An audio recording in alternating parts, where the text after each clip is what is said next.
Marvel's Tomb of Dracula comics. I am documenting them here for my insurance policy, and this is a large part of my Tomb of Dracula collection. I do have quite a few CGCs coming back, which I pulled. I pulled my best comics. So what you're going to see now are just the comics in the Mylars that I did not send to CGC. However, these are all mid to high grade. So we'll just breeze through these here. Here's Tomb of Dracula number 1. Number 4, once again, some of them will be skipped because they've been sent off to be encapsulated, and I'll show you those when I get them back from the CGC. Number 4. Number 5. 6. 7. 8. 9. I just love this cover of the light cross striking Dracula. Just awesome. 10. Very famous issue. This is the first appearance of Blade, the vampire hunter, which the movies were based off of, starring Wesley Snipes. And this is a good to find copy. I did send off a higher grade one to CGC. Anyway, very famous issue, Tomb of Dracula number 10. Actually, I have dupes of 11.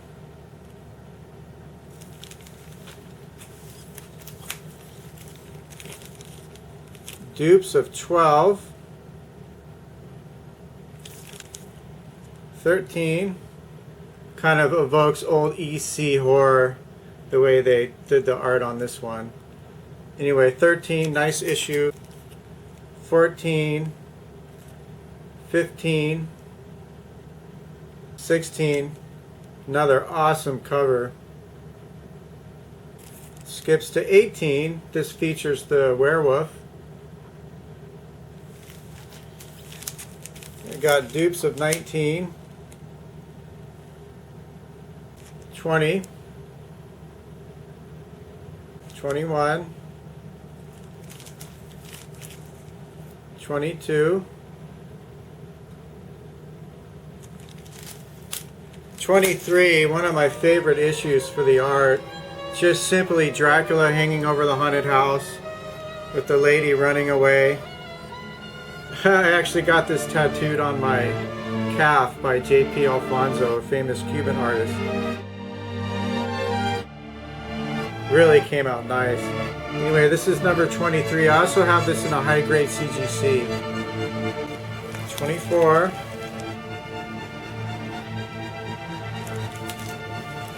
I have dupes of 25. 26.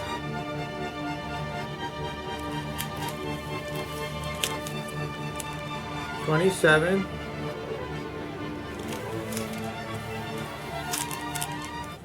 28, pretty dramatic cover. Blade and Dracula. 29. 30. I believe there were 70 total in the series. 31.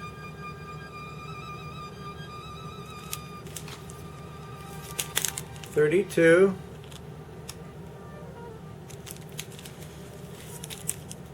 33.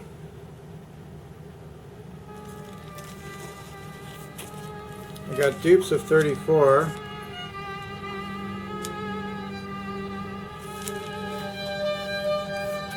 35. 36. 37. 38. 39.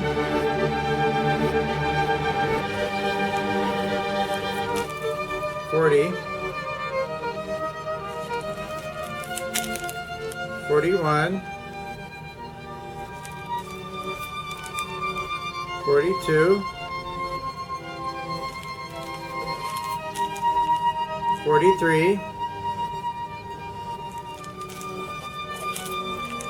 44. I have dupes, and this does not include, I have a high grade, I think it's a 9.8 CGC signed by none other than Stan Lee and Marv Wolfman.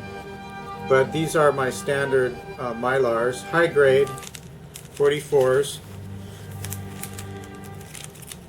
45, 46, dupes of 47, 48, awesome cover on this one, 49, 50 has the Silver Surfer,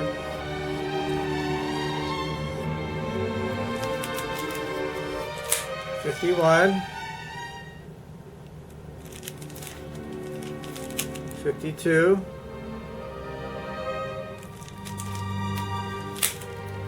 53, 54, 55.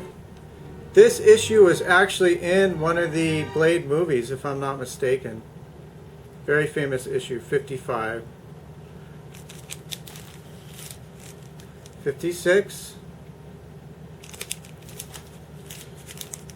57. 58.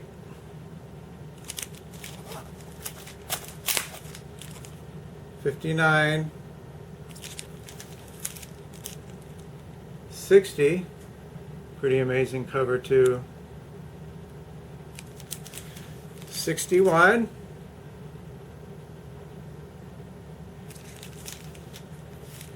62, 63, 64, 65, 66, 67, 68, the Cross of Fire. Actually, this is 69. 68, I think I sent off. And the final standard issue is issue 70. Now I have the part of my collection, the giant sizes, giant size chillers. Number 1, 2, 3,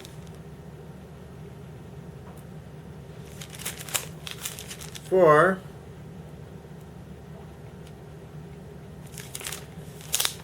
5. I also have a Marvel Classic Comics special Dracula issue.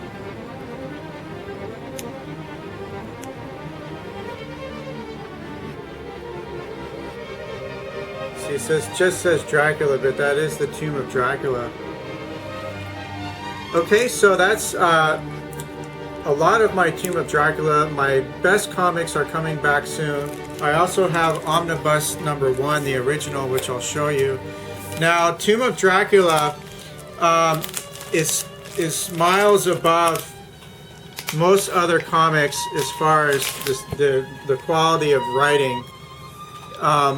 It's kind of like if you had like Archie comics or like standard Superman for like PhD level, you know, poetic writing, that's would be what it is. I mean, it's just absolutely brilliant writing.